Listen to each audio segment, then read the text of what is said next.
August থেকে প্রতি মাসেই কমছে রফতানি আয়। ঘুরে দাঁড়ানোর পূর্বাভাস নেই এলসি নিষ্পত্তিতে। চীন ভারতের কাছে বাজার হারানোর শঙ্কা। রাজনৈতিক অনিশ্চয়তা দূর করার তাগিদ। ঘুরে দাঁড়ানোর ইঙ্গিত দিয়ে আবারও পতনে ঢাকার পুঁজিবাজার। গেল সপ্তাহে দৈনিক গড় লেনদেন কমেছে। 18 খাতের দাপট কমলেও আধিপত্য ধরে রেখেছে জেট ক্যাটাগরি। রাজধানীতে এখনও কমেনি শীত পোশাকের বেচাকেনা। আগের বছরে একই সময়ের তুলনায় অর্ধেক বিক্রির দাবি ব্যবসায়ীদের। দাম বাড়তির অভিযোগ ক্রেতাদের। অচল পড়ে আছে 23টি সৌরচালিত পাতকুয়া। চুরিও হয়ে গেছে যন্ত্রপাতি। শুষ্ক মৌসুমে শেরপুরে মিলছে না সেচ সুবিধা। লোকসানের পথে কোটি টাকার প্রকল্প। এবং মূল্যবান ধাতুর বিশ্ববাজারে সপ্তাহ জুড়ে কমেছে স্বর্ণের দাম। শক্ত অবস্থান ধরে রেখেছে রূপা, কপার। অস্থিরতা বেড়েছে ইস্পাতের বাজারে। লাগাতার পতনে সিলিকন।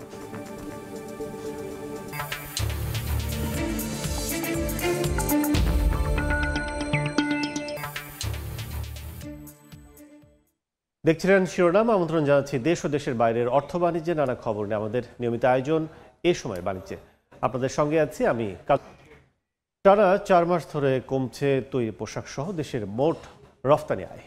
কমছে ব্যাক টু ব্যাক এলসি নিষ্পত্তিও, যা পূর্বাভাস দিচ্ছে আগামীতে রফতানি আয় আরও কমবে। এর কারণ হিসেবে উদ্যোক্তাদের দাবি, পোশাকের বেসিক আইটেমের দাম কমিয়ে ইউরোপের বাজার দখলে নিচ্ছে ভারত, চীন। রয়েছে বাড়তি মার্কিন শুল্ক উৎপাদকের ঘাড়ে চাপিয়ে দেওয়ার প্রচেষ্টাও। এ অবস্থায় ক্রয়দেশ বাড়াতে জাতীয় নির্বাচন ঘিরে রাজনৈতিক অনিশ্চয়তা দূর করার তাগিদ দিচ্ছেন অর্থনীতিবিদরা। MS আরেফিনের report. রফতানির জন্য দরকারি পণ্য খোলা এবার গেল জুলাই থেকে অক্টোবর পর্যন্ত গত বছরের একই সময়ের তুলনায় কমেছে 13.81%। আর এ সময়ে নিষ্পত্তি কমেছে 1.87%। এ সময়ে মূলধনী যন্ত্রপাতি ও মধ্যবর্তী পণ্য আমদানিতে এলসি খোলা বাড়লেও বড় ব্যবধানে কমেছে নিষ্পত্তি। আমদানিতে এমন বেহাল দশার প্রতিফলন ঘটেছে তৈরি পোশাক শিল্পের রপ্তানি আয়েও। রপ্তানি উন্নয়ন ব্যুরো ইপিবির মাসিক প্রতিবেদনের তথ্য, বছর ব্যবধানে রপ্তানি আয় কমার ধারাবাহিকতা ধরে রেখে নভেম্বরে এ খাতের আয় এসেছে $314.09 কোটি। গেল বছরের একই সময়ের তুলনায় 5% কম। ওয়ার্ল্ডের বিভিন্ন ধরনের রুলস রেগুলেশন আসার কারণে আমাদের বায়াররা কিন্তু প্যানিক। তারাও জানে না যে কোন রুলটা তার প্রতি কীরকম ইমপ্লিমেন্টেশন হবে। ইনফ্লেশন হাই রেট চলতেছে, সেজন্য তারা অর্ডারও আমাদেরকে কম দিয়েছে তাদের ইনভেন্টরি কমানোর জন্য। তৈরি পোশাক রপ্তানিতে মন্দার ধাক্কা লেগেছে মোট রপ্তানি আয়েও। বছর ব্যবধানে 5.5% বেশি কমে গেল নভেম্বরে মোট রপ্তানি আয় এসেছে $389.16 কোটি। তবে জুলাই প্রবৃদ্ধির প্রভাবে 5 মাসের যোগফলে রপ্তানি আয় বেড়েছে 0.62%।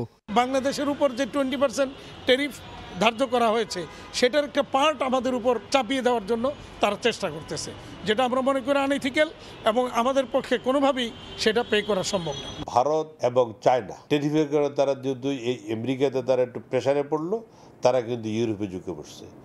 ইউরোপে গিয়ে আমাদের যে মার্কেট ছিল সেই মার্কেটে তারা কিন্তু অলমোস্ট দখল করে নেওয়ার কাছাকাছি চলে গেছে এবং তারা কিন্তু সেখানে আমাদের থেকে কম প্রাইজে মার্কেটে অর্ডার নিয়ে নিচ্ছে। পোশাক শিল্পের পতনের মধ্যেও এগিয়ে চলছে চামড়া খাত। নভেম্বরে চামড়া ও চামড়াজাত পণ্যের রপ্তানি আয় এসেছে $9.8 কোটি, যা গেল বছরের একই সময়ের চেয়ে 5.14% বেশি। আগামীতে এই পণ্যগুলো সহ আমাদের উদীয়মান অন্য খাতগুলোতে আমাদের আরও বেশি $1 বিলিয়ন পণ্য রপ্তানির সুযোগ সৃষ্টি করা দরকার। অর্থনীতিবিদরা বলছেন, যুক্তরাষ্ট্রের বাড়তি শুল্ক শতাংশের হিসাবে সুবিধাজনক হলেও বাস্তবতার নিরিখে অসুবিধায় ফেলেছে বাংলাদেশকে। শুল্কের ভারে চাপ বেড়েছে ইউরোপের বাজারেও। এই অবস্থায় রাজনীতিকরা সহ নীতি নির্ধারকদের উদ্যোগী হওয়ার পরামর্শ তাদের। এক্সপোর্টের যে অর্ডার, সেটা কিন্তু ইমেজের উপর ডিপেন্ড করে। আমাদের কিন্তু এই যে ক্রেডিট রেটিং, সেটা কিন্তু বাড়েনি 20% শুল্ক হলে, এবং তার জন্য অনেক বড় বড় ত্যাগ স্বীকার করলাম আমরা মার্কিন যুক্তরাষ্ট্রের সঙ্গে বিভিন্ন রকম চুক্তিও করলাম। তো এরপরে যদি আমরা ফল না পাই সেটা, তো তাইলে এখন এটা আমাদের তো নতুন করে একটা কৌশল নির্ধারণ করতে হবে, এবং সেটার জন্য আমি মনে করি যে আসলে মূল দায়িত্ব এখন রাজনীতিবিদদের, এবং যারা আসলে নির্বাচনে অংশগ্রহণ করে সরকার গঠন করতে চান, তো তাদের পরিষ্কার করে আসলে এখানে কর্মপরিকল্পনা তৈরি করা দরকার। রপ্তানি বাজারে বড় ধরনের পতনের মুখে পড়েছে পাট ও পাটজাত পণ্য, আশা জাগানো হোম টেক্সটাইল ও বাইসাইকেলের রপ্তানি আয়। MS আরেফিন, সময় সংবাদ, ঢাকা। নানা জটিলতায় তৈরি পোশাক খাতে রফতানি আয়ের প্রবৃদ্ধি কমলেও শেষ মুহূর্তে আশার আলো দেখাচ্ছে চাইনিজ হলিডে। যুক্তরাষ্ট্রের বাজারে চীনের অতিরিক্ত ট্যারিফের কারণে গার্মেন্টস অর্ডার যেমন বাংলাদেশমুখী হচ্ছে, তেমনি চাইনিজ হলিডের দীর্ঘ ছুটির কারণেও বাংলাদেশে অর্ডার কিছুটা বাড়ছে বলে দাবি গার্মেন্টস ব্যবসায়ীদের। সাখর টিপুর ক্যামেরায় বিস্তারিত জানাচ্ছেন কমল দে। বিজিএমই এর তথ্য অনুযায়ী চলতি অর্থ বছরের প্রথম 5 মাসে 16.13 বিলিয়ন মার্কিন ডলারের তৈরি পোশাক রপ্তানি করেছে বাংলাদেশ, যা আগের অর্থ বছরের এই সময়ের তুলনায় মাত্র 0.9% বেশি। অবশ্য সেপ্টেম্বর ছাড়া বাকি মাসগুলিতে রপ্তানি হয়েছে 3 বিলিয়ন মার্কিন ডলার করে। প্রচলিত বাজারগুলো থেকে কাঙ্ক্ষিত রপ্তানি আয়ের ক্ষেত্রে জটিলতা হলো চীনের অর্ডার বাড়তে থাকায় কিছুটা আশার আলো দেখছেন বিজিএমইএ নেতারা। যেহেতু তাদের ট্যারিফের একটা বিশাল ইস্যু, সেই কারণে অর্ডার বাংলাদেশে আসতেছে এবং বাংলাদেশে আপনার অর্ডারটা বাড়বে, বিশেষ করে চাইনিজদের কারণে। এদিকে জানুয়ারিতে শুরু হচ্ছে চীনের চাইনিজ হলিডের দীর্ঘ বন্ধ, যা ছাড়িয়ে যাবে ফেব্রুয়ারি পর্যন্ত। এই অবস্থায় অনেকটা আগেভাগে বাংলাদেশে অর্ডার প্লেস করছে চাইনিজ প্রতিষ্ঠানগুলো, যে কারণে এই 2 মাস রপ্তানি আয় কিছুটা কমলো, পরবর্তীতে বাড়ার সম্ভাবনা সৃষ্টি হচ্ছে। এক্সপোর্টটা একটা যেটা বাড়ছে, যেটা ডাটাতে আসছে, সেটা বেসিক্যালি আপনার ক্রিসমাস এবং আপনার যে ব্ল্যাক ফ্রাইডের যে কিছুটা এক্সপোর্ট নভেম্বর হয়েছে, যার ধরুন গত মাসে একটু এক্সপোর্টটা 3 মিলিয়নের মতো একটু বাড়তি দেখা যাচ্ছে গত বছরের তুলনায়। রাজধানী ঢাকা, গাজীপুর এবং নারায়ণগঞ্জের 2100টি গার্মেন্টস কারখানায় 33 লাখ, চট্টগ্রামের 464টি কারখানায় 11 লাখ শ্রমিক রয়েছে। এর বাইরে দেশের 8টি ইপিজেডে রয়েছে 600 গার্মেন্টস কারখানা। মার্কিন যুক্তরাষ্ট্রের বাজারে চীনের ট্যারিফ জটিলতার পাশাপাশি চাইনিজ হলিডের কারণে সাম্প্রতিক সময়ে বাংলাদেশের গার্মেন্টসগুলোতে বিদেশি অর্ডার কিছুটা বাড়ছে।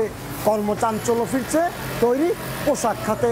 তবে নানামুখী জটিলতায় গার্মেন্টস সেক্টরের এ প্রবৃদ্ধি ধরে রাখা এখন কঠিন চ্যালেঞ্জ। সাম্প্রতিক সময়ে তুচ্ছ অজুহাতে চট্টগ্রামের ইপিজেড সহ বেশ কিছু গার্মেন্টস কারখানায় শ্রমিক অসন্তোষের ঘটনা ঘটে।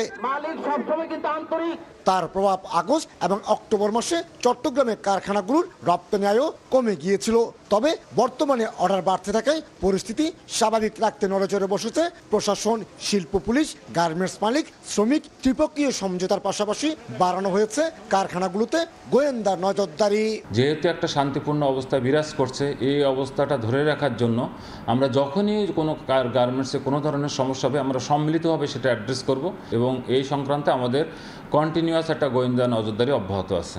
2023-24 অর্থ বছরে বাংলাদেশ 36.15 বিলিয়ন মার্কিন ডলারের তৈরি পোশাক রপ্তানি করলো। 2024-25 অর্থ বছরে তা বেড়ে 39.34 বিলিয়ন মার্কিন ডলারে এসে দাঁড়িয়েছিল।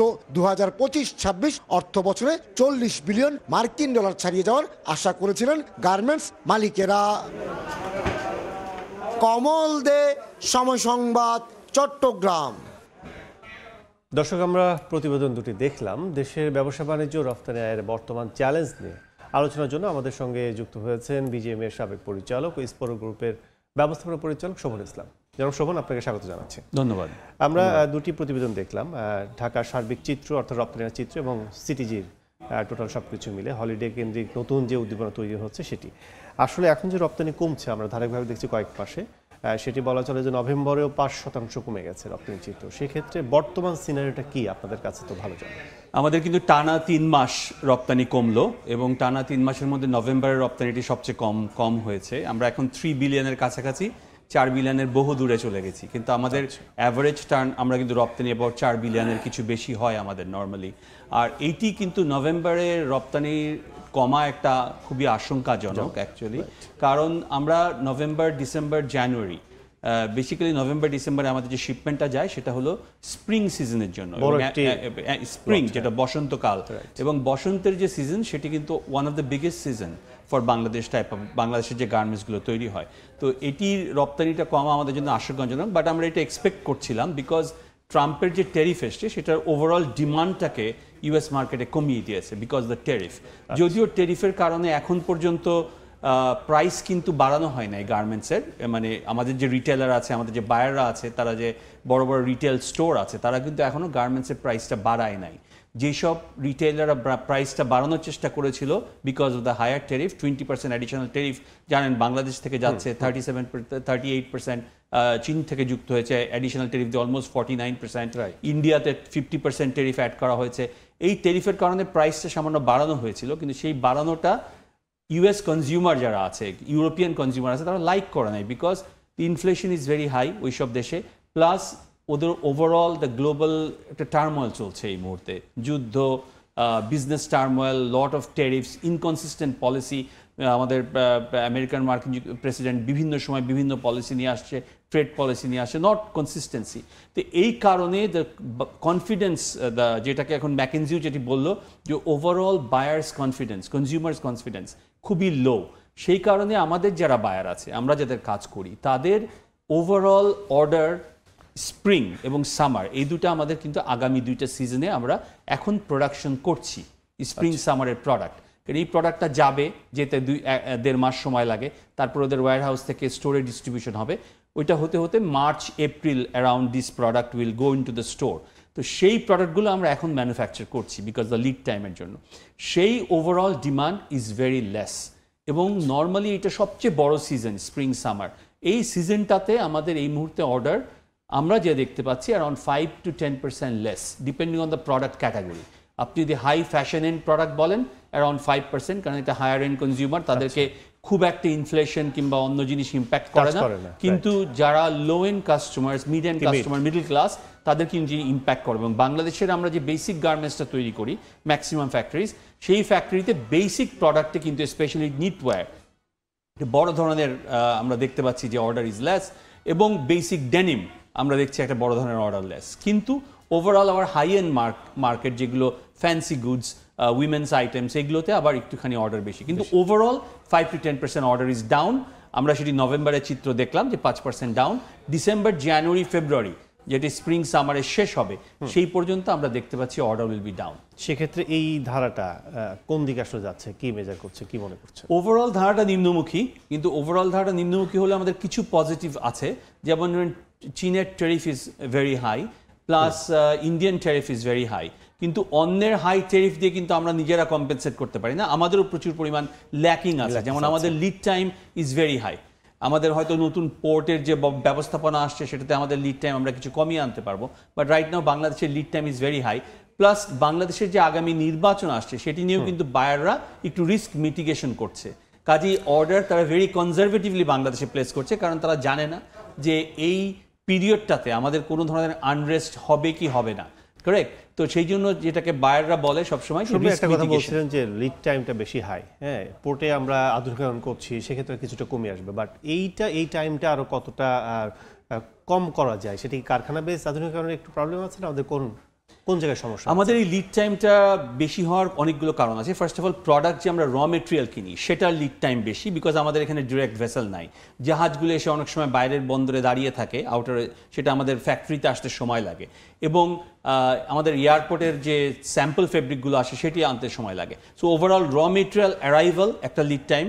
আবার আরেকটা হলো যে আমরা যে এক্সপোর্ট করি সেটি ঢাকা চিটাগাং হাইওয়ে দিয়ে যে জাহাজীকরণ করে প্রপার জাহাজ পেয়ে সেটা কি তাড়াতাড়ি বিদেশের বাজারে রপ্তানি করতে, সেখানেও একটা লিড টাইম। তো ওভারঅল বাংলাদেশের লিড টাইমকে আমরা বলি around 10 to 12 weeks after production 10 to 12 weeks before it goes to the store. তো এটি কিন্তু পৃথিবীর সবচাইতে বেশি, অন্যান্য যে কোনো দেশের তুলনায় বেশি। এটা কি লেস করার কোনো আগামী দিনে কোনো সলিউশন দেখছেন? অবশ্যই আমি মনে করি যদি আমাদের বা চিটাগাং পোর্ট যে ধরনের, এইটাকে আমি সাধুবাদ জানাই, চিটাগাং পোর্টে যদি ভালো ব্যবস্থাপনা আসে, ঢাকা এয়ারপোর্টে যদি ভালো ব্যবস্থাপনা আসে, তাহলে আমাদের লিড টাইম কমে আসবে, because both two way traffic. আমাদের যে র মেটেরিয়ালগুলো আসে সেগুলো আমরা কুইকলি রিলিজ করে ফ্যাক্টরিতে নিয়ে আসবো, তার আমরা প্রোডাকশন করতে পারবো দ্রুত, এবং আবার যে প্রোডাক্টটি যায় সেটি হয়তো ফাস্টার ভেসেল অর প্রপার ম্যানেজমেন্টে জাহাজীকরণ দ্রুত হবে, জাহাজটা দ্রুত ছেড়ে যাবে। যদিও এটা একটা সেকেন্ড পোর্টের মাধ্যমেও যদি যায়, তাও আমরা মনে করি আমরা 1 সপ্তাহ 2 সপ্তাহ আমরা যদি বাঁচাতে পারি lead time, it's a eternity. এটা কিন্তু আমাদের জন্য একটা বিরাট পাওয়া। তাহলে কিন্তু আমরা মোটামুটি চায়না এবং ইন্ডিয়ার যে লিড টাইম সেটার সাথে কম্পিট করতে পারবো, এবং ওভারঅল 2-1 বছরের মধ্যে যদি এটা আরও বেটার হয়, দ্যাট উইল বি ট্রিমেন্ডাস। কিন্তু এখানে আমাদের আরও ইনফ্রাস্ট্রাকচারে কিছু কাজ করতে হবে। Dhaka Chittagong highway is clogged, আমাদের মাল পাঠাতে কোনো সময় 12 ঘন্টা 14 ঘন্টা লেগে যায় ঢাকা থেকে। কাজে এই হাইওয়েটার দিকেও আমাদের একটা মনোযোগ দিতে হবে। This is one of the factor for our lead time as well. Dhaka এয়ারপোর্টে আপনি আগুন লাগানোর লেগে গেল, তারপরে এই ঢাকা এয়ারপোর্টের ইনফ্রাস্ট্রাকচারটাকেও আমাদের চেঞ্জ করতে হবে for the cargo handling. Cargo handling আমাদের খুবই পুয়ার ইন ঢাকা এয়ারপোর্ট। সেক্ষেত্রে আইসিটি যেটা আছে, রেল সংযোগ যেটা রেলে, সেক্ষেত্রে এটা কতটুকু হেল্পফুল হয় আপনাদের জন্য? রেল সংযোগ কিছু সামান্য হেল্প হয়, কিন্তু এটাকে যদি আরও বাড়ানো যায়, এটির যদি আরও সংযোগটা আরও বাড়ানো যায় এবং ঢাকা চিটাগাং রেল, ঢাকা থেকে কমলাপুর আইসিডিতে যেতেও কিন্তু একটা দুঃসাধ্য ব্যাপার কন্টেনারগুলো নিয়ে। কাজেই আর ওইখানে কিন্তু আপনার ফুল কন্টেনার লোডগুলোই শুধু পাঠানো হয়, তাছাড়া কিন্তু কার্টুন নিয়ে কিন্তু আমরা কোনো কন্টেনার লোড করতে পারি না। কাজেই ওটাতে যদি কিছু লোডিং ক্যাপাবিলিটি বাড়ানো হয়, ওয়্যার হাউজিং ফেসিলিটি বাড়ানো হয়, দ্যাট উইল বি গুড। কিংবা আইসিডিটাকে যদি কমলাপুর থেকে কোনো বাইরের দিকে নিয়ে আসা যায়, আমাদের গার্মেন্টস ফ্যাক্টরি যেদিকে অবস্থিত সেদিক দিয়ে এনে যদি একটি সুদূর প্রকারী পরিকল্পনা নিতে হবে ওভারঅল এক্সপোর্ট বাড়ানোর জন্য, infrastructure wise, policy wise, we need some tremendous support and planning. না হলে কিন্তু আমরা এই লিড টাইম কিংবা কোনো কিছুতেই কম্পিট করে কুলাতে পারবো না। আর একটা জিনিস বলি, এই যে আমাদের 20% ট্যারিফ অ্যাড হলো, এই অ্যাড হলো তার সাথে কিন্তু আমাদের আরও অনেক প্রতিবন্ধকতা আছে। আমরা যদি কিছু পরিমাণ কম্পিটিশনে যদি এগিয়ে যেতে পারতাম, if you get some policy support, for example আমাদের bank interest is very high right now. এই ইন্টারেস্ট দিয়ে আমাদের ওয়ার্কিং ক্যাপিটাল জোগাড় করাই প্রবলেম হয়ে যাচ্ছে। আমাদের একটা জিনিস আমরা ইউজ করি কল প্যাকিং ক্রেডিট, পিসি। সেই পিসিটা আগে কিন্তু ফিক্সড ছিল 7%, নো ম্যাটার হোয়াট আমরা প্যাকিং ক্রেডিট 7% নিতে পারতাম, কিন্তু এখন প্যাকিং ক্রেডিট কিন্তু 14% হয়ে গেছে, 13-14% হয়ে গেছে। কাজে আমাদের ওয়ার্কিং ক্যাপিটালের উপর একটা প্রেশার পড়ছে। এই কথাটা কেন বলছি, যে আমাদের যদি এই কম্পিটিশনের জন্য কিংবা নিউ মার্কেট ডেভেলপমেন্টের জন্য আমাদের কিন্তু প্রোডাক্ট ওয়াইজ প্রাইসিংয়ে কিছু কম্পিটিশন আনতে হবে, কিন্তু আমাদের এই মুহূর্তে no policy support. So no policy support থাকার কারণে আমরা কিন্তু কোনো ধরনের প্রাইস বেনিফিট পাচ্ছি না, কোনো ভলিউম অর্ডার রিস্ককে আমরা নিতে পারছি না। So we are taking very safe business.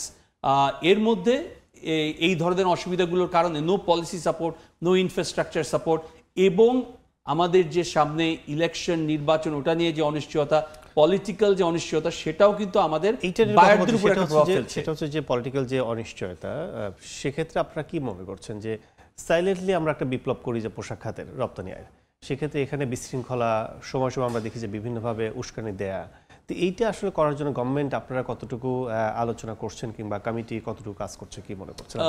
Definitely আলোচনা কিছু হচ্ছে, কিন্তু যে পরিমাণ হওয়া উচিত সেটি হচ্ছে না। আমরা কোনো ধরনের অ্যাসিউরেন্স পাই নাই যে আমাদের এখানে আমাদের গার্মেন্টস সেক্টরটাকে স্টেবল রাখা হবে।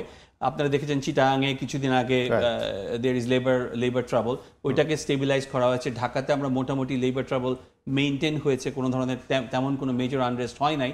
হোপফুলি আমাদের সামনে যে ডিসেম্বরে একটা পে ইনক্রিজ আছে, এটা নিয়ে কোনো ধরনের হোপফুলি আমাদের কোনো ধরনের পলিটিক্যাল আনস্টেবিলিটির কারণে কোনো ধরনের শ্রমিক অসন্তোষ হবে না। বাট ফেব্রুয়ারির নির্বাচনটা নিয়ে কিংবা কখন নির্বাচন হবে এটি নিয়ে বায়ারের একটা শঙ্কা আছে, এবং যেটাকে তাহলে বলে রিস্ক, হাই রিস্ক। এই রিস্কটাকে কিন্তু তারা বাংলাদেশকে চিহ্নিত করেছে, এবং ম্যাকেনজি রিপোর্টেও আপনি দেখবেন এই রিস্কটা কিন্তু মেনশন করা আছে। এবং সমস্ত বায়াররা যারা বড় বড় global Walmart, Gap, you name it, H&M, যারা আমাদের এখান থেকে জিনিস কেনে, তারা কিন্তু তাদের নিজস্ব একটি সেল আছে, সিকিউরিটি সেল আছে, তারা এই রিস্কটা মিটিগেশন করে, এবং এই রিস্কে তারা এখন বাংলাদেশকে একটা হাই রিস্ক কান্ট্রিতে ফেলে দিয়েছে। সেক্ষেত্রে যদি বলি যে আমরা আরেকটা প্রতিবেদন দেখেছিলাম যে ট্যারিফ বাড়ার কারণে চাইনিজ মার্কেটে আমাদের একটা সম্ভাবনা তৈরি হচ্ছে, সেখানে আপনাদের কি অবস্থা, কি মনে করছেন যে ভবিষ্যতে চাইনিজ মার্কেট কতটুকু আমরা এগিয়ে যেতে পারি? এখানে একটা সম্ভাবনা তৈরি হচ্ছে, আবার একটা বিরূপ প্রতিক্রিয়া আসছে। আমি এক্সপ্লেন করি একটু, আপনি যদি সময় দেন। তো প্রথমত আমাদের চাইনিজের ট্যারিফ যে বেড়ে গেছে, ইন্ডিয়ার ট্যারিফ যে বেড়ে গেছে 50%, চাইনিজের অলমোস্ট 49%, ওভারঅল সব কিছু অ্যাডিশনাল ট্যারিফ, রেসিপ্রোকাল ট্যারিফের যেটা কথা বলছি, যেটি বেড়েছে, সেটির জন্য আমরা আমেরিকান মার্কেটে কিছু বেনিফিট পাই because of the higher tariff in India and China, আমাদের লোয়ার ট্যারিফ। কিন্তু প্রবলেমটা হলো যে তারা এখন China and India is exploring the European market, যেটা আমাদের জন্য ডিউটি ফ্রি ছিল। They are dumping the product in the European market. সেই জন্য ইউরোপিয়ান মার্কেটে আমরা প্রচণ্ড কম্পিটিশনের সম্মুখীন হয়েছি। আপনি যদি গত 3 মাসের ডেটা দেখেন, Chinese import in Europe market has gone up, Indian import in Europe market has gone up. On the other hand আমাদের কিন্তু আমেরিকান মার্কেটে যে পরিমাণ বাড়ার কথা ছিল সেই পরিমাণ বাড়ে নাই। কাজে একদিক দিয়ে এটি যেমন একটি সুখবর যে আমরা আমেরিকান মার্কেটে বেটার অ্যাক্সেস পাচ্ছি because Chinese tariff is higher in the American market, কিন্তু আবার ওরা ইউরোপ এক্সপ্লোর করছে এখন।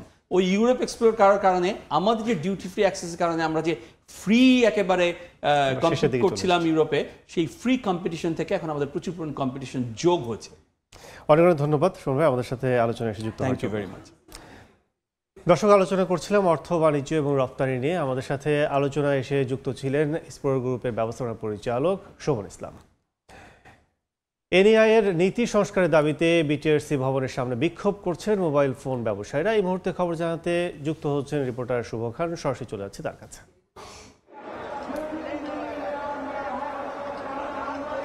আগামী 16 ডিসেম্বর দেশে চালু হতে যাচ্ছে হ্যান্ডসেট নিবন্ধন বা এনইআইআর প্রক্রিয়া। তো এই প্রক্রিয়া চালুর পর আসলে নিজেদের ব্যবসা দিয়ে উদ্বিগ্ন হয়ে পড়েছেন দেশের মোবাইল ব্যবসায়ীরা। সেই প্রেক্ষাপটে কিন্তু আমরা দেখছি যে আগারগাঁওয়ে বিটিআরসি ভবনের সামনে আসলে তারা বিক্ষোভ সমাবেশ করছেন। আমরা দেখছি যে সকাল 10টার পর থেকে দেশের বিভিন্ন প্রান্ত এবং রাজধানীর যে বড় বড় মার্কেটগুলো আছে, বিশেষ করে Bashundhara City, Motaleb Plaza, Jamuna Future Park, সেই ব্যবসায়ীরাও কিন্তু এসেছেন এই বিটিআরসি ভবনের সামনে। তারা অবস্থান নিয়েছেন, অবস্থান নিয়ে তারা বিক্ষোভ করছেন। তাদের দাবি হচ্ছে যে তারা এনইআইআর চালুর বিরুদ্ধে নয়, তারা এনইআইআর চালুর পক্ষে, কিন্তু তার আগে তাদের ব্যবসাটাই আসলে সুরক্ষিত করতে চান। সেই জন্য তারা সরকারের সাথে আলোচনায় বসতে চান। তারা বেশ কিছু দাবি দেওয়া সরকারের কাছে তুলে ধরেছেন যে এনইআইআর চালু হলে যেহেতু ট্যাক্স ফাঁকি দিয়ে আনা ফোনগুলো নেটওয়ার্কে সর্বোচ্চ 1 মাসের বেশি সচল থাকবে না এবং দীর্ঘমেয়াদে এটি আসলে বন্ধ হয়ে যাবে। সে কারণে তারা বলছেন যে তাদের স্টকে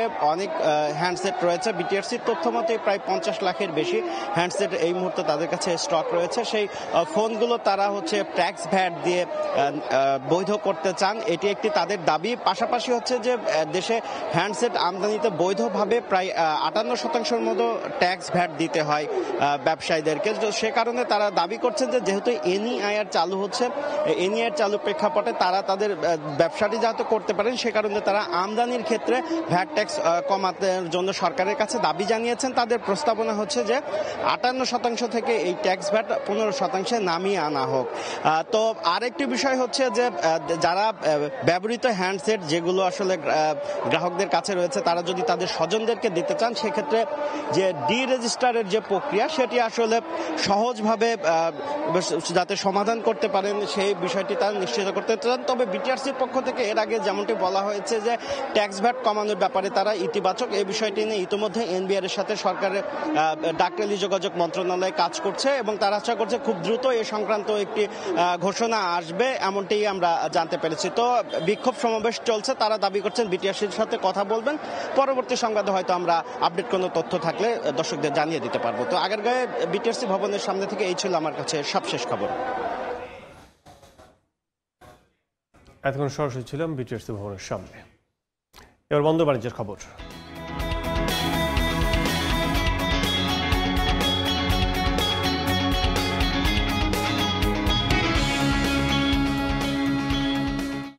প্রথমে পেঁয়াজ ও পরে চাল আমদানি বন্ধ হয়। সাতক্ষীরার ভোমরা স্থলবন্দর দিয়ে পণ্য আমদানি নেমেছে অর্ধেকের নিচে। বিস্তারিত জানাতে বন্দর থেকে যুক্ত হচ্ছে রিপোর্টার মমতাজ আহমেদ বাপি, সরাসরি চলে যাচ্ছি তার কাছে।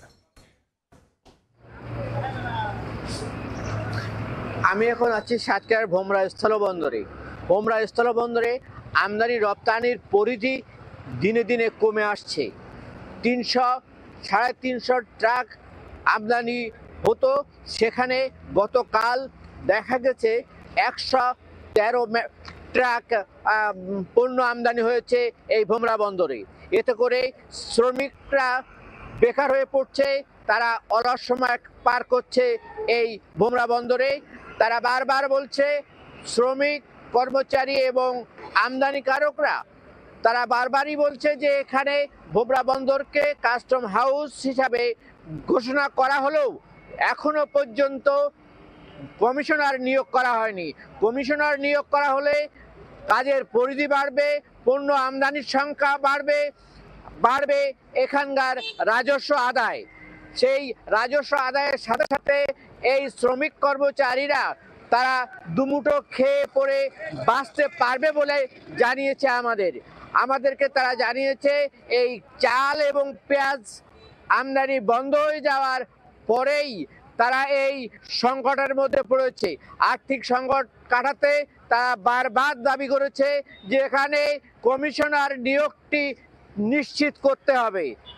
এই ছিল সাতক্ষীরার ভোমরা বন্দর থেকে সর্বশেষ। এবার জানাবো ঢাকার পুঁজিবাজারের খবর। ডিএসসির ওয়েবসাইটে যাওয়ার আগে দেখে আসবো গেল সপ্তাহের লেনদেন পরিস্থিতি, যেখানে বড় ব্যবধানে পতন হয়েছে সূচকের, কমছে বাজার মূলধন। আগের 2 সপ্তাহের তুলনায় দাম বৃদ্ধির শীর্ষ 10 কোম্পানি তালিকায় দাপট কমলেও আধিপত্য ধরে রেখেছে জেট ক্যাটাগরির প্রতিষ্ঠান।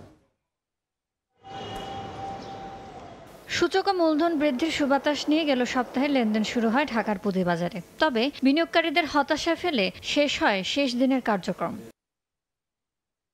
ডিএসসির সাপ্তাহিক প্রতিবেদনে দেখা যাচ্ছে গেল সপ্তাহে ঢাকা স্টক এক্সচেঞ্জের প্রধান সূচক কমেছে 141 পয়েন্ট, যেখানে 159 পয়েন্ট বেড়েছিল আগের সপ্তাহে। সূচকের পাশাপাশি 1% বেশি কমে 6,84,762 কোটি টাকায় নেমেছে বাজার মূলধন।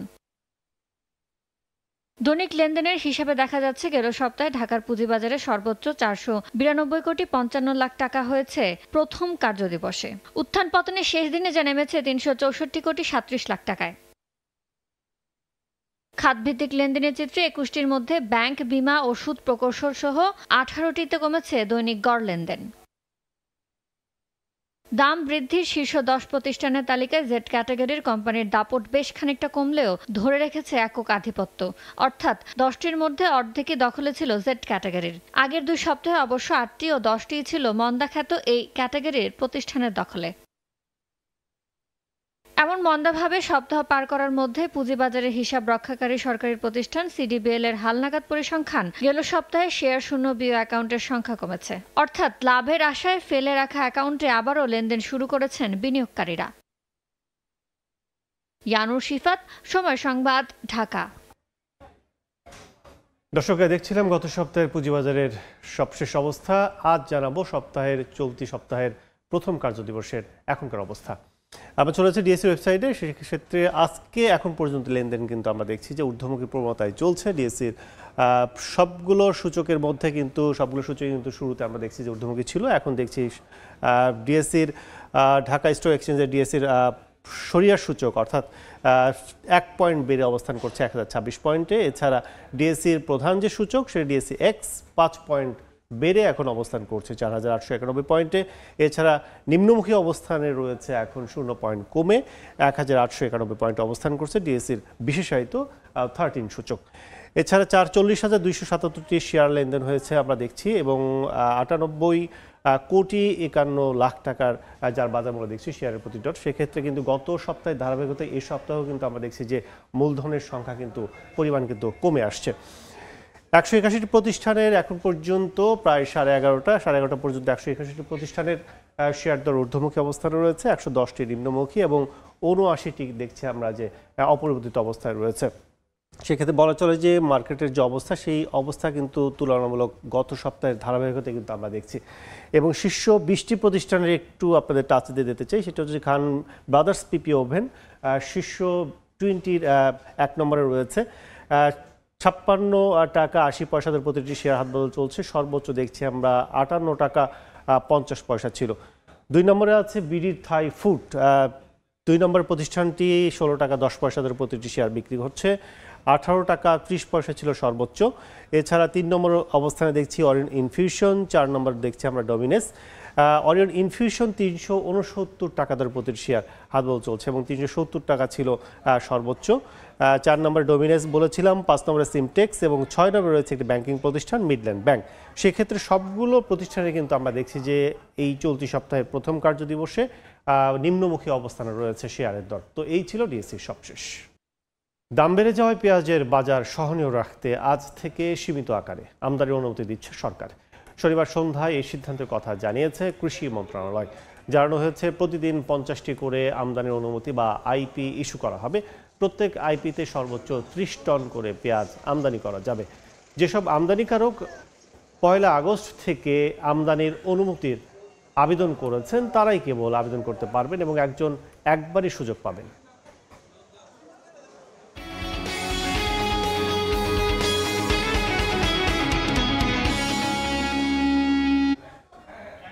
বাড়ছে শীত, বাড়ছে গরম পোশাকের চাহিদা।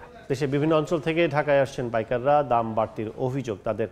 আর বিক্রেতারা বলছেন গেল বছর এ সময় যে পরিমাণ বেচাকেনা হয়েছে এবার নেমেছে তার অর্ধেকে। তবে যোগাযোগের ফিরিস্তি বিবেচনায় বিক্রি বাড়ার আভাস পাচ্ছেন তারা। তোফাজ্জল হোসেনের রিপোর্ট। রোদের অপেক্ষায় শীতের সকাল, কুয়াশা ভেদ করে কর্মব্যস্ত গ্রামীণ জনপদ, কেউ বা মশগুল গল্প আড্ডায়। ঋতু বদলের এই চক্রে ক্রমেই কমছে দিনের তাপমাত্রা, তাই তো বিভিন্ন অঞ্চলের পাইকারদের আনাগোনা বাড়ছে রাজধানীর শীতের পোশাকের দোকান মার্কেটে। পাইকারি নিয়ে আমি খুচরা বিক্রি করি। আমার দোকান হচ্ছে গাজীপুর বাংলা বাজার। শীতের এখন আমি সব তো আপডেট ডিজাইন চয়েস করে আমি আপডেট ডিজাইনগুলাই তুলতেছি। তো মোটামুটি আছে, অমন আমরা ফেভার হইতে পারি নাই বা অমনই হয় নাই অন্তরি। দেখা যাক, আল্লাহ দিলে আরও কিছুদিন আছে কোন অবস্থায় যায়। এবারও শাল, সোয়েটার, কানটুপি, জ্যাকেট, মাফলার, ট্রাউজার থেকে শুরু করে কম্বল চাহিদা বেড়েছে সবকিছুরই। সেই সঙ্গে দাম বৃদ্ধির অভিযোগ রয়েছে ক্রেতার, যা মানছেন বিক্রেতারা। মার্কেটে মেয়েদের যায় কিছু কেনাকাটা করতে যাবেন, সবকিছু দাম। আমরা তো একটু কমের দিকে যাবো, ওনারা চাইবো ওনাদের লাভ হোক, আমরা চাইবো আমাদের লাভ হোক। বিক্রেতাদের হিসাব, এবার তাদের বিক্রি নেমেছে অর্ধেকে। পর্যাপ্ত মজুদ নিয়ে অপেক্ষায় আছেন বিক্রি জমে ওঠার। তবে শীত একটু কম, তো আশা করি শীতটা যদি পড়ে তাহলে আমাদের বেচা কিনা আরেকটু ভালো হবে। দেশের পরিস্থিতিও ভালো না, তাই বেচাবেচি আগের থেকে অনেক কম হচ্ছে। মানানসইয়ের পাশাপাশি কেনাকাটায় গুরুত্ব পাচ্ছে উল সহ হাল পেশনের পোশাক।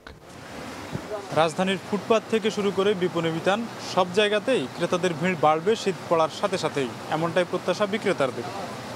অন্যদিকে ক্রেতারা প্রত্যাশা করছেন দাম যদি একটু সাধ্যের মধ্যে থাকে তাহলে স্বস্তিতে হবে শীতের পোশাকের কেনাকাটা।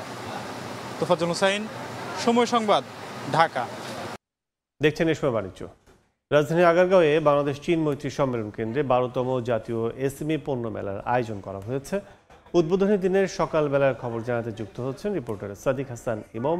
সরাসরি যাচ্ছি তার কাছে। শুরু হয়েছে 12তম এসএমই মেলা। আজকে কিন্তু উদ্বোধনী অনুষ্ঠানের প্রস্তুতি চলছে। তো এখানে ক্ষুদ্র ও মাঝারি শিল্প প্রতিষ্ঠান প্রায় 350টির মধ্যে রয়েছে এবং বলে রাখি এই এসএমই কিন্তু আমাদের জিডিপিতে 30% বেশি অবদান রাখে। এবারের মেলায় 350টি স্টলের মধ্যে পোশাক শিল্পের সর্বোচ্চ 74টি স্টল রয়েছে, হস্ত ও কারুশিল্পের 54টি স্টল রয়েছে, পাদুকা ও চামড়া পণ্য খাতের স্টলগুলোতে আমরা এখন আছি, সেটার প্রায় 40টা স্টল কিন্তু এখানে বসেছে। পাটজাত পণ্যের 35টি রয়েছে, কৃষি ও খাদ্যপণ্য প্রক্রিয়াজাতের পণ্যের 28টি রয়েছে এবং দেখা যায় লাইট ইঞ্জিনিয়ারিং এর এবং জুয়েলারি, তারপরে তথ্য প্রযুক্তি, সেবা খাত, ভেষজ শিল্পের আছে, প্লাস্টিক্সের আছে, ইলেকট্রিক্যাল অ্যান্ড ইলেকট্রনিক্স, ফার্নিচার খাতে রয়েছে এবং অন্যান্য খাতের সব মিলিয়ে 350টি যেমনটি বলছিলাম স্টল কিন্তু এখানে রয়েছে।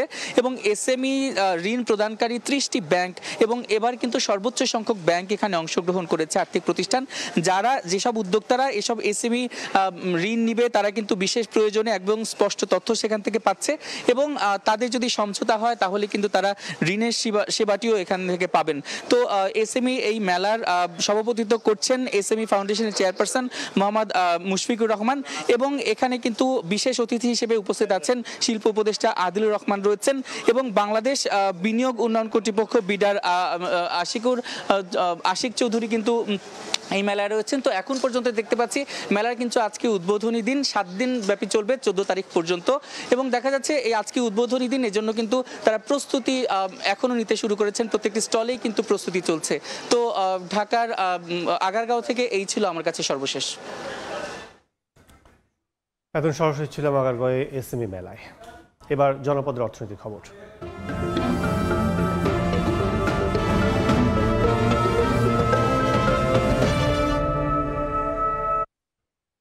যত্রতত্র ময়লা আবর্জনা, পরিত্যক্ত প্লাস্টিক বর্জ্যের কারণে বিপন্ন হয়ে পড়েছে সৌন্দর্যের লীলাভূমি সেন্ট মার্টিন।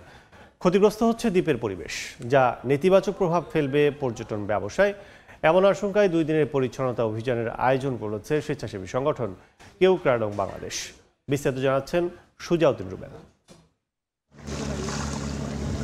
সেন্ট মার্টিন অপরূপ সৌন্দর্যের এক দ্বীপ, যাকে বলা হয় নারিকেল জিঞ্জিরা। নীল আকাশ আর সমুদ্রের নীল জল যেন চুপি চুপি ডাক দেয় ভ্রমণ পিপাসুদের। সমুদ্রের নীল নির্মলতা সবচেয়ে বড় আকর্ষণ সেন্ট মার্টিনের।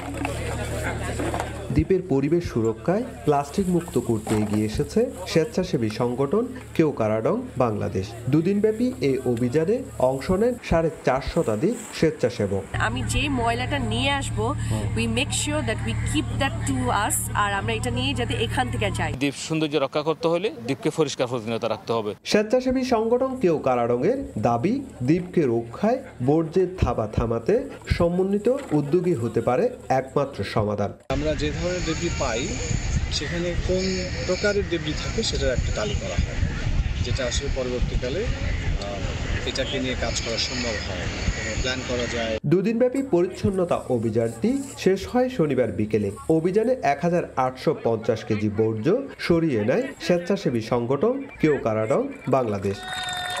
সুজাউদ্দিন রুবেল, সময় সংবাদ, কক্সবাজার। দেখছেন এসব বাণিজ্য।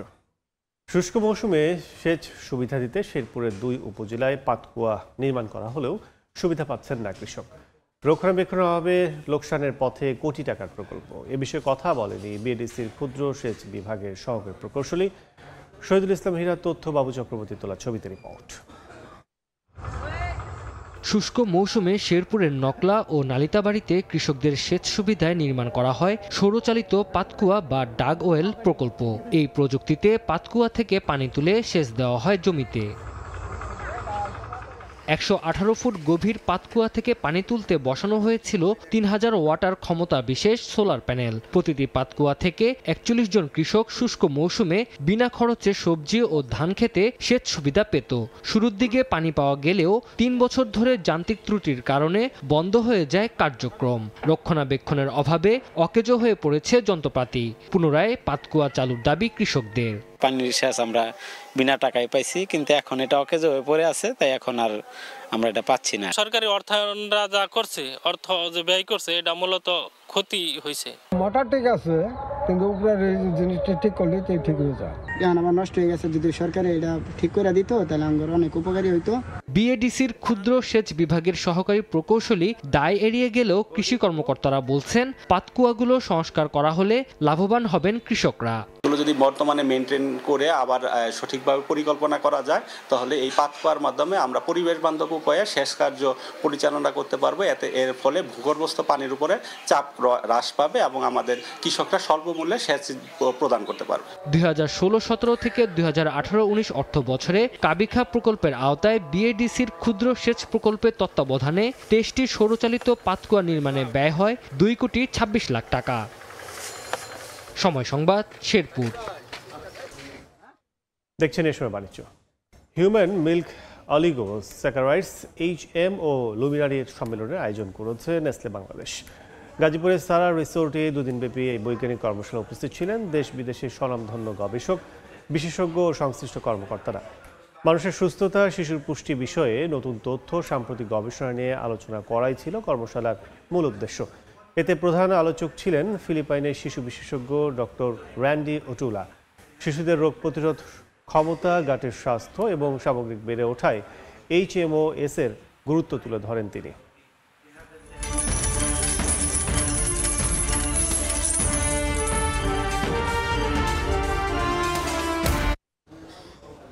গেল সপ্তাহে স্বর্ণের দাম কমতির খবর মিলেছে বিশ্বব্যাপী, তবে শক্ত অবস্থানে ধরে রেখেছে রূপা, কপার। অস্থিরতা রয়েছে ইস্পাতের বাজারে, লাগাতার দাম কমছে সিলিকনের। বৈশ্বিক ভূ রাজনৈতিক অস্থিতিশীলতায় নিরাপদ বিনিয়োগের মাধ্যম হিসেবে সব ক্ষেত্রে নিজের কদর ধরে রেখেছে স্বর্ণ। আগামী সপ্তাহে মার্কিন কেন্দ্রীয় ব্যাংক ফেডারেল রিজার্ভ সুদের হার কমানোর পূর্বাভাসের প্রভাব পড়েছে স্বর্ণের বিশ্ববাজারে। আন্তর্জাতিক বাজার বিশ্লেষণকারী মার্কিন প্রতিষ্ঠান দ্য ট্রেডিং ইকোনমিক্সের তথ্য, গেল 11 মাস 7 দিনে মূল্যবান ধাতু স্বর্ণের দাম বেড়েছে 60%, 5.5% বেশি বেড়েছে 1 মাসে। তবে এক সপ্তাহ ধরে রয়েছে নিম্নমুখী। বর্তমানে প্রতি ট্রয় আউন্স বিক্রি হচ্ছে $4,198.86। সপ্তাহ ব্যবধানে স্বর্ণের দাম কমতির খবর মিললেও ঊর্ধ্বমুখী রয়েছে রূপা। চলতি বছর এখন পর্যন্ত রূপার দাম বেড়েছে প্রায় 102%। মাস ব্যবধানে 21.34%, এক সপ্তাহ বেড়েছে 3.31%। আরেক মূল্যবান ধাতু প্লাটিনামের দাম 84%-এরও বেশি বেড়েছে। অবশ্য মাস ব্যবধানে 7.5% বাড়লেও সপ্তাহ ব্যবধানে দাম কমেছে 1.61%।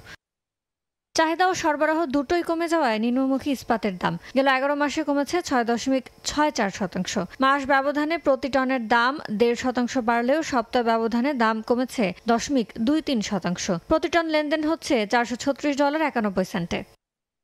চলতি বছর এখন পর্যন্ত সিলিকনের দাম কমেছে 22%। মাস ব্যবধানে ও সপ্তাহ ব্যবধানে কমেছে যথাক্রমে 3.24% এবং 3.19%। প্রতি টনের দাম $1,245। ইয়ানুর শিফাত, সময় সংবাদ। এ পর্যায়ে শীর্ষ সংবাদগুলো জানিয়ে দিচ্ছে আরেকবার। আগস্ট থেকে প্রতি মাসে কমছে রফতানি আয়। ঘুরে দাঁড়ানোর পূর্বাভাস নেই এলসি নিষ্পত্তিতে। চীন ভারতের কাছে বাজার হারানোর শঙ্কা। রাজনৈতিক অনিশ্চয়তা দূর করার তাগিদ। ঘুরে দাঁড়ানোর ইঙ্গিত দিয়ে আবারও পতনে ঢাকার পুঁজিবাজার। গেল সপ্তাহে দৈনিক গড় লেনদেন কমেছে 18 খাতে। দাপট কমলেও আধিপত্য ধরে রেখেছে জেড ক্যাটাগরি। এবং রাজধানীতে এখনও জমেনি শীত পোশাকের কেনাবেচা। আগের বছরে একই সময়ের তুলনায় অর্ধেক বিক্রির দাবি ব্যবসায়ীদের। দাম বাড়তির অভিযোগ ক্রেতাদের।